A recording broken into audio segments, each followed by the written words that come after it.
y Salvador Jesucristo. Quiero pedirles una disculpa, mis hermanos, porque no me había fijado que tenía cerrado mi micrófono, y esto me ha pasado en algunas oportunidades. Tenía cerrado el micrófono y no estaba escuchándose mi voz a través de la pantalla, pero gracias a Dani, que nos corrigió ahí y nos dijo que no se estaba escuchando el sonido, pero ahora creo que sí. Y le estaba hablando de la importancia de mirar la palabra de Dios, de entender la palabra de Dios y de tomarla en nuestra vida como la única luz que está iluminando este mundo oscuro. Le decía hace un momento que en mis 25 años en el pastorado, siempre luché y me esforcé por enseñarle a los hermanos diversos temas.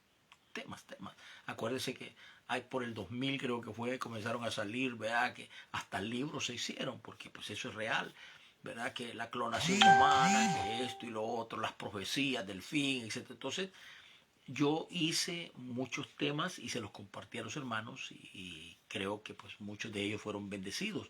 Entonces, lo que quiero enseñarle esta noche es lo que la palabra de Dios nos enseña a través de los labios del apóstol Pablo. Dice el apóstol Pablo en el capítulo 2 de Primera de Corintios, capítulo 2, Primera de Corintios, dice: así que, hermanos, cuando fui a vosotros para anunciaros el testimonio de Dios, no fui con excelencia de palabras o de sabiduría, pues me propuse no saber entre vosotros cosa alguna. Fíjese bien, sino a Jesucristo y a este crucificado. Ese era el mensaje de la iglesia. Ese fue el mensaje que transformó el mundo. Ese fue el mensaje de los siglos pasados. Jesucristo crucificado, Jesucristo resucitado. Hoy nosotros le ponemos tantos adornos a la palabra de Dios y le damos vuelta y llevamos por un tour en la fe a los hermanos hasta que quedan prácticamente sin nada, quedan vacíos. Así como entraron a la congregación, así volvieron a salir vacíos. Pero aquí el apóstol Pablo dice en el verso 4, y mi palabra y mi predicación fue, ni mi palabra ni mi predicación fue con palabras persuasivas de humana sabiduría, sino con demostración del Espíritu y de poder, para que vuestra fe no esté fundada en la sabiduría de los hombres, sino en el poder de Dios. Quiero entender esto con usted, porque este sí era un verdadero apóstol, llamado por Jesucristo, nombrado, titulado por Jesucristo. Y lo que acompañaba, porque podemos ponerle un montón de conceptos al título de apóstol, pero aquí el más grande no solamente era la veracidad de la palabra de Dios en los labios de Pablo, en la vida de Pablo, sino que también estaba acompañado de milagros, maravillas extraordinarias. Aquí dice claramente, dice que no fui a ustedes con palabras humanas, de sabiduría humana, sino que fui a ustedes con el espíritu y poder. ¿Sí? ¿Para qué? ¿Cuál era el objetivo?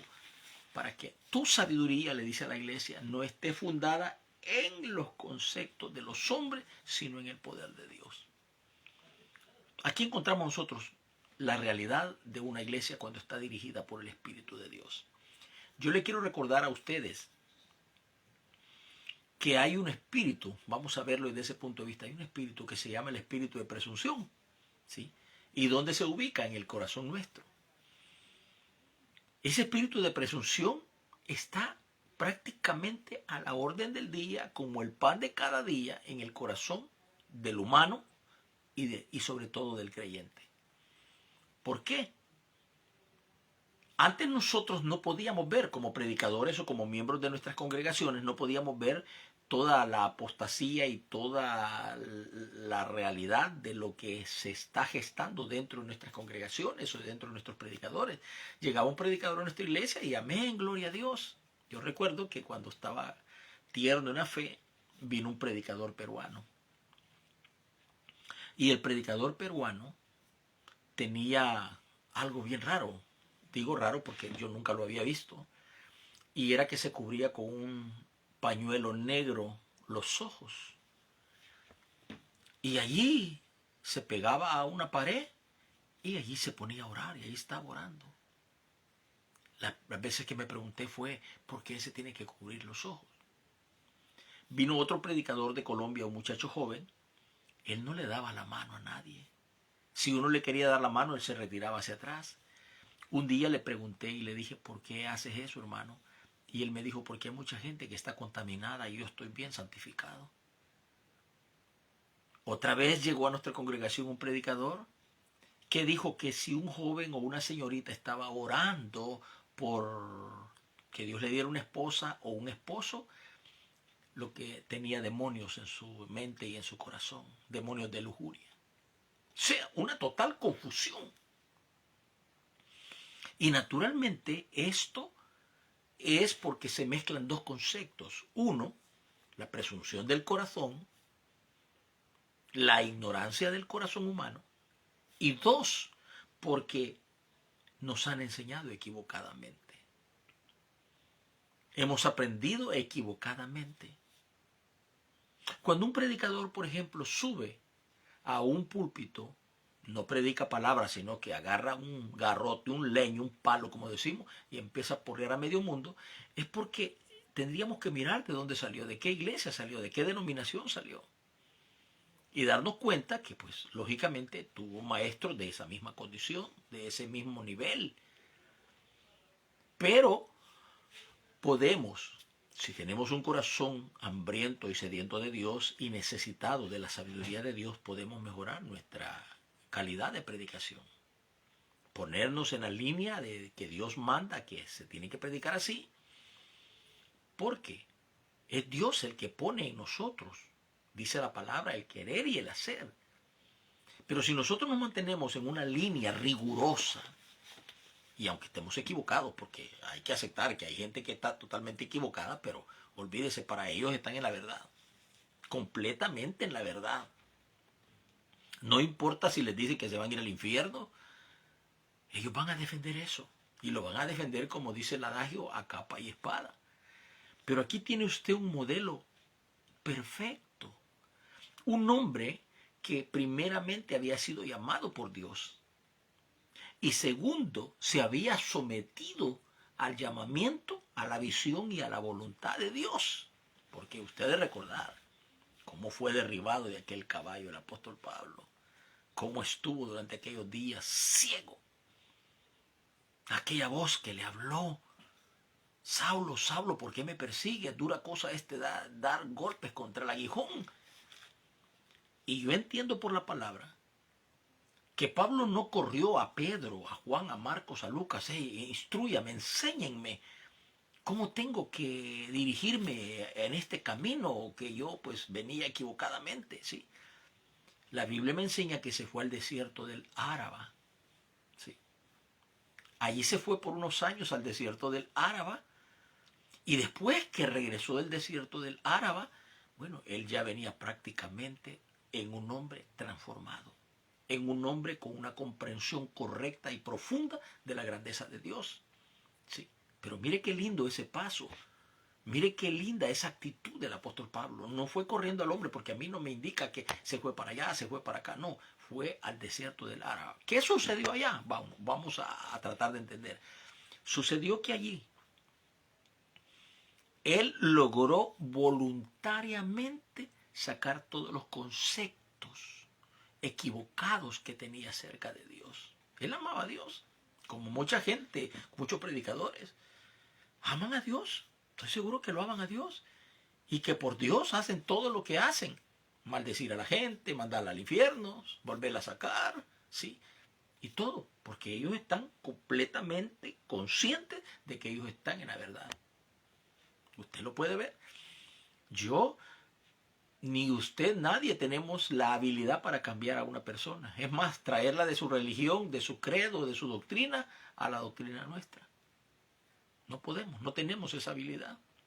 En cambio, el malo sí. El maligno sí tiene esa habilidad de hacer que la gente se salga de sus congregaciones. Usted tiene, por ejemplo, bueno, a mí me pasó, dentro de la iglesia tenía un matrimonio. Y resulta que este hombre, este señor, ya un hombre mayor, de repente cerca de nosotros, como unas 4 o 5 cuadras, se abrió esta denominación, esta religión, esta secta que se llama Pare de Sufrir, ¿sí? La Iglesia de Dios, no sé cómo se llama, algo así, ¿verdad? Pero pues lema sugestivo, Pare de Sufrir. Y naturalmente fue algo bastante impresionante porque en cuestiones de meses ellos ya habían llenado ese templo, que antiguamente era un teatro, era un cine, y lo habían llenado. Entonces este señor se fue con ellos. Y cuando la esposa trataba de hacer que volviera a la iglesia, él le dijo claramente no, porque aquí sí se ven los milagros de Dios. Así le dijo, aquí sí se ven los milagros de Dios. ¿Pero qué milagros? Bueno, les vendían agua bendita que supuestamente le traían del río el Jordán, la rosa de la victoria, la cruz de la victoria, el manto sagrado, y bueno, les metía todo tipo de ideas en la cabeza. Al fin se salió llevando a la señora también, pues porque querían milagros, querían ver obras con sus ojos materiales, ¿sí? Ver esos espectáculos, porque hay que ser honesto. Esa es una iglesia de espectáculos. Solo el título, Pare de Sufrir, es bien sugestivo. Si le pusieran a la gente, siga sufriendo, nadie llegaría, ¿verdad? Entonces, esto es lo que quiero que usted entienda, porque yo lo entendí, me bendijo, me sacó de la oscuridad, me sacó del fanatismo, me sacó del espíritu del fariseísmo, me sacó de todas esas cosas el Señor. Si fue fructífero en mí, estoy seguro que será fructífero en usted también. Porque cuando miramos el ejemplo de estos hombres como el apóstol Pablo, que él recibe la visión de Dios, la voz de Dios, se va para el Áraba, el desierto, y después de unos años regresa, y ya era un Pablo de acuerdo al corazón de Cristo, ¿sí? Ahora, como le decía, ¿qué sucedió allí? Voluntariamente, porque Dios no le iba a sacar las cosas a la fuerza. No funciona eso así. Tiene que ser del corazón.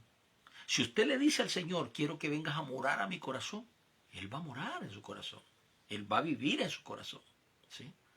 Pero tiene que ser con toda la pureza y la verdad de su vida.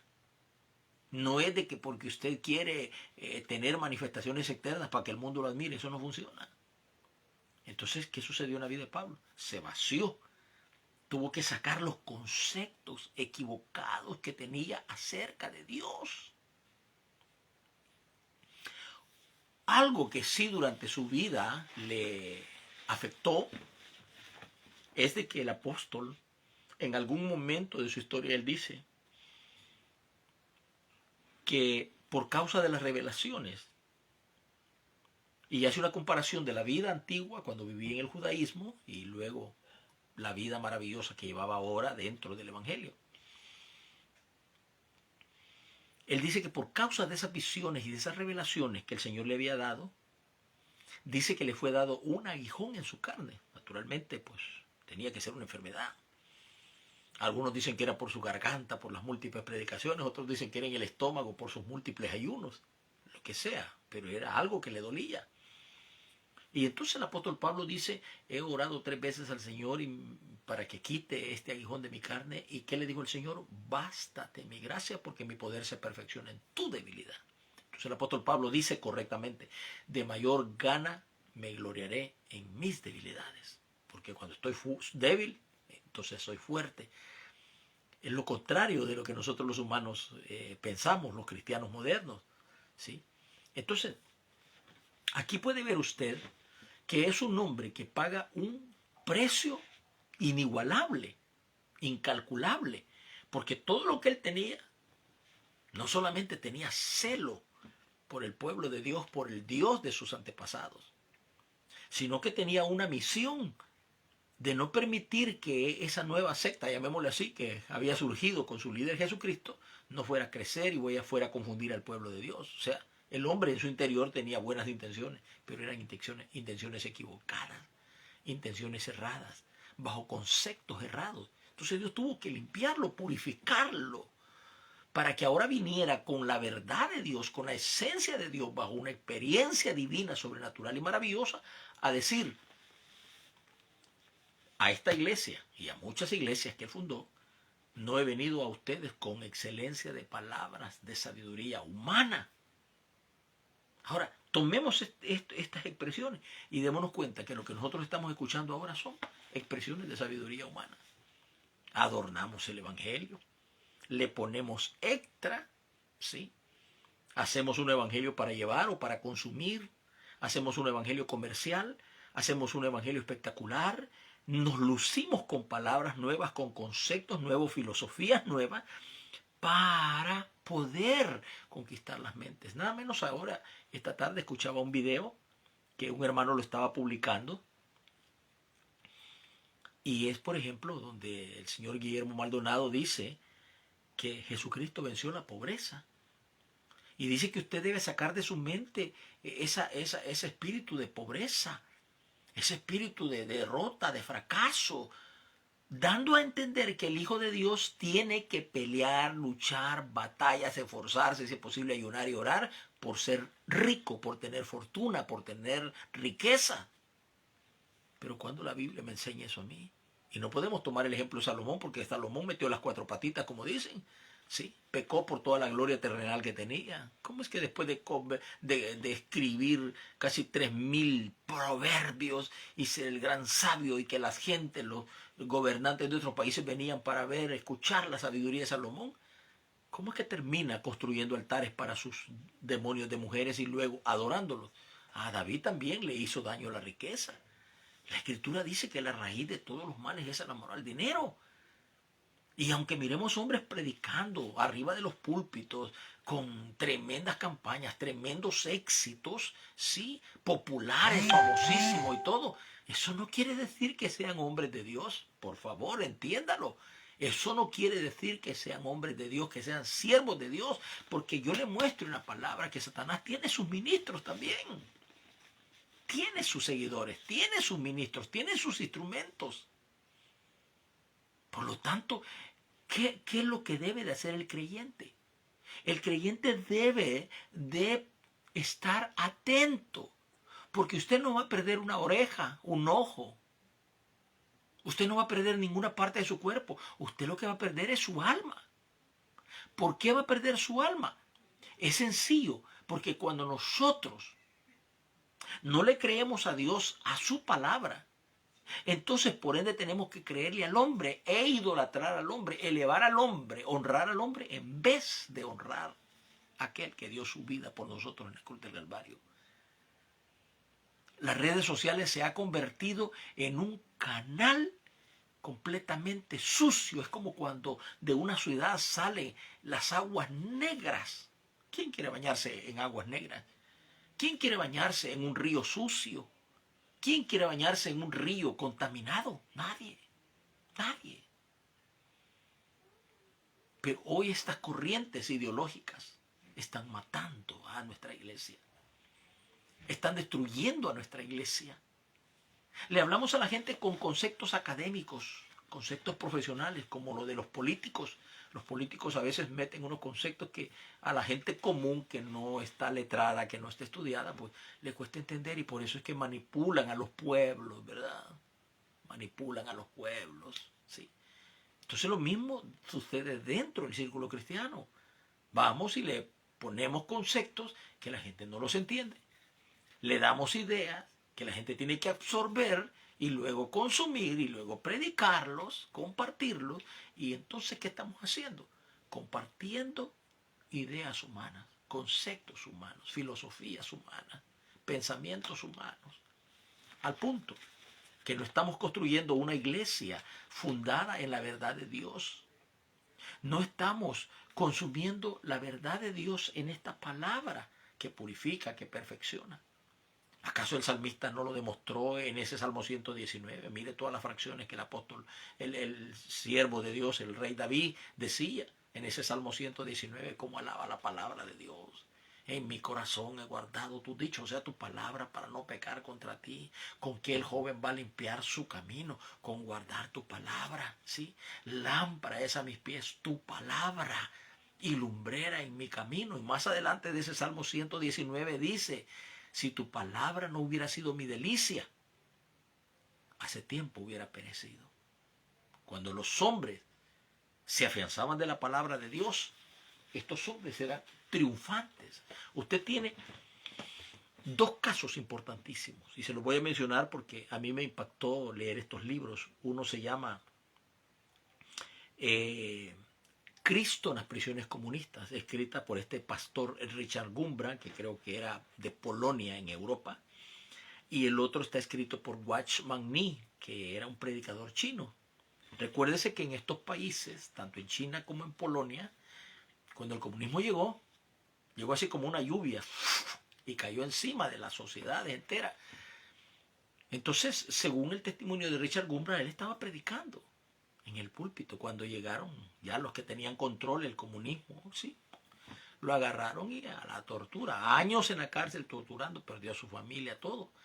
Pero él testifica en ese libro que logró obtener de alguien un pedacito de una Biblia.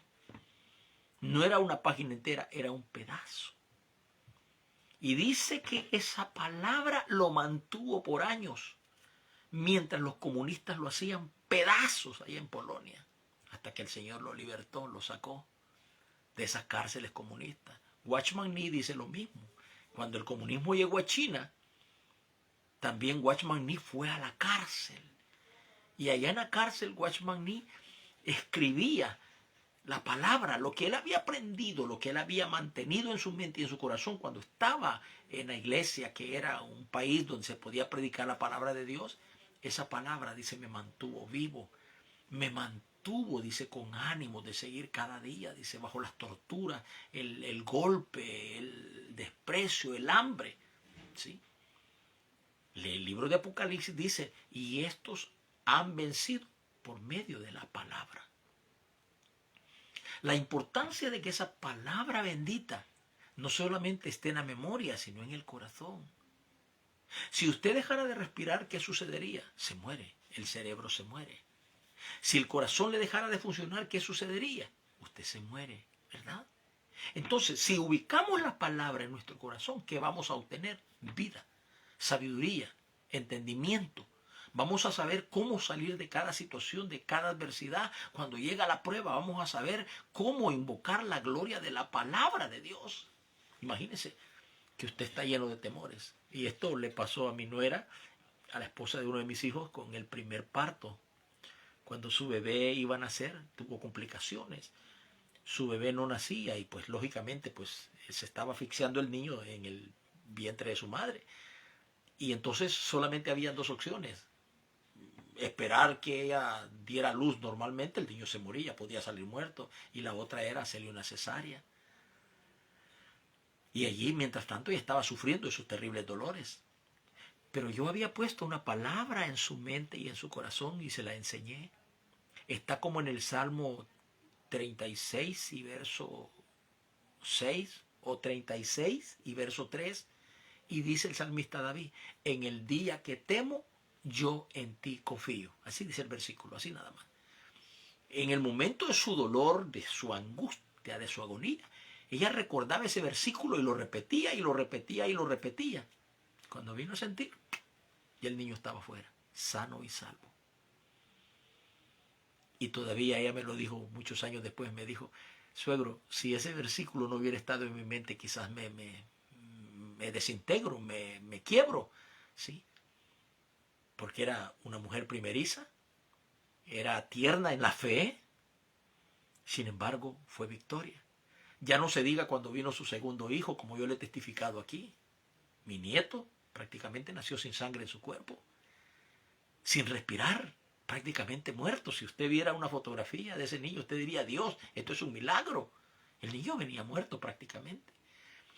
Pero dice que ella mantenía esa palabra en su mente y en su corazón. Señor, estoy segura que tú estás con mi hijo. Señor, estoy seguro que tú estás guardando la vida de mi hijo. Él no se va a morir, Señor. Él va a vivir. Todavía este día, domingo, donde usted me está escuchando, ya me lo repitió a través de un texto.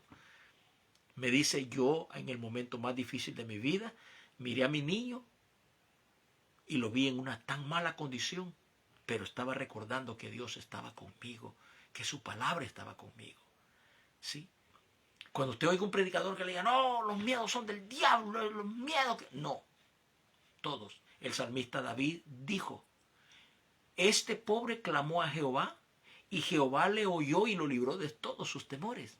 Y luego dice, los que miraron al Señor, sus rostros no fueron avergonzados y sus rostros fueron iluminados. Todos tuvieron miedo. Todos. Aún Jesús, como dijo antes de ir a la cruz, Padre, si es posible, pasa de mí esta copa. ¿Cierto? Está en nuestra naturaleza humana. Porque el pecado nos ha afectado totalmente. Al punto que el miedo es como el pan de cada día. Que lo comemos, lo absorbemos para poder vivir un día. No se sienta triste, ni se desanime cuando usted sienta temores. No. Póngalos en las manos del Señor. Ampárese bajo la gloria de esta palabra y repítala, recítela, háblela. Señor, tu palabra dice que en el día que temo, que tengo temor, yo en ti estoy confiando. Y va a sentir la fortaleza del Espíritu de Dios en su vida. Va a sentir la bendición extraordinaria de honrar esa palabra, porque por ende Dios lo va a honrar a usted. ¿Qué le parece eso? Es magnífico, ¿no es cierto? Entonces, volviendo al punto de Pablo, él hablaba bajo una experiencia personal. Él era un hombre que toda filosofía humana la desechaba. Toda filosofía humana, todo concepto que no tuviera la garantía, la aprobación de la palabra de Dios, la desechaba. Hoy fíjese lo que tenemos. Nuestros predicadores suben a los púlpitos, tanto hombres como mujeres, y dan una retajil de palabras y luego terminan poniéndole el adorno de las palabras en lengua. Hurra la vasalla, chirra la vacarra, sanda la vaca y todo. Y cuando usted va, y aún aquí ha habido personas que dicen, voy a preguntarle a la inteligencia artificial qué es lo que está diciendo la señora fulana de tal con las palabras que está diciendo en lengua. Y allí, pues, según que la inteligencia artificial les dice que lo que está diciendo solo son palabras aprendidas. ¿Sí? Nada menos hoy estaba escuchando a una señora dominicana que dice, sácate saliva de la boca y póntela en el ombligo para que los demonios se vayan. Mire los conceptos que estamos vertiendo. Mire los conceptos que estamos vertiendo. Le estamos enseñando a la gente cosas que no tienen ningún valor espiritual. Conceptos que muchas veces vienen de la santería, de la brujería. Nosotros tenemos que aceptar. Hay lugares que están tan contaminados de hechicería, santería, brujería y todo eso. República Dominicana, Puerto Rico, Haití. Solo mire la República de Haití. Entre ellos mismos se matan. Porque en cada casa hay sacrificio de animales. Prefieren sacrificar un animal que comérselo. ¿Sí? ¿Por qué es? Porque arrastran una maldición. Porque traen maldición sobre sus pueblos. Nosotros debemos entender eso. Por eso cuando venimos a Cristo dice que somos nuevas criaturas, si le permitimos a Dios limpiarnos, naturalmente. ¿Sí? Si le permitimos al Espíritu de Dios habitar en nosotros, somos nuevas criaturas. Si creemos en la palabra de Dios, vamos a ir creciendo, vamos a ir madurando, al punto que vamos a llegar a un momento en el que vamos a entender perfectamente la voluntad de Dios para nuestra vida.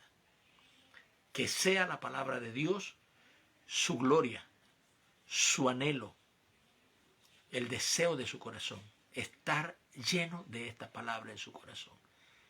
Lo demás lo hace el Espíritu de Dios. Que Dios le bendiga, que Dios le guarde, es el deseo de mi corazón. Gracias a Karencita Lucha Baires, a Claudia Rugamas también que está con nosotros, a Dani que también por ahí lo vi, no sé quién más está, no, ya no tenemos más porque la mayoría está durmiendo. Hoy tuvieron un día de cultazo, de culto, y pues la mayoría están ya descansando. Bueno, que Dios me lo bendiga, Jehová te bendiga, Jehová te guarde y Él haga resplandecer su rostro sobre ti y ponga de ti misericordia. Amén. Bendito sea el Señor Dios.